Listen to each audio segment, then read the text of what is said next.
Magandang araw po. Narito na po ang magiging lagay ng panahon ngayong araw na Martes, February 27, 2024.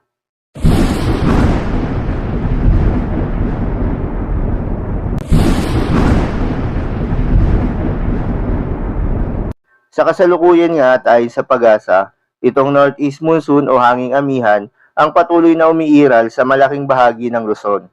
Kaya asahan ng generally fair weather condition na may mga tsansa pa rin ng mga pulupulong may hinang pagulan o mga pag-ambon.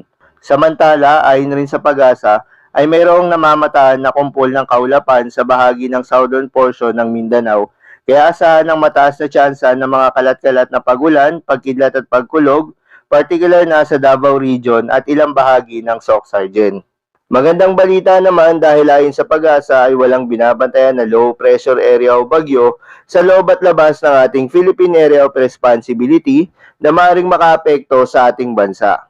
Ayon rin sa pag-asa, posible na wala ng inaasahang bagyo o low pressure area ang papasok o mabubuo sa loob ng ating Philippine Area of Responsibility hanggang sa pagtatapos ng buwan na ito. Para naman sa lagay ng panahon ngayong araw na Martes dito sa Luzon, asahan na magpapatuloy itong epekto nitong northeast monsoon, kaya naman magpapatuloy rin ang maulap na kalangitan na may kasamang mahihinang pagulan sa Cagayan Valley, Aurora at Quezon.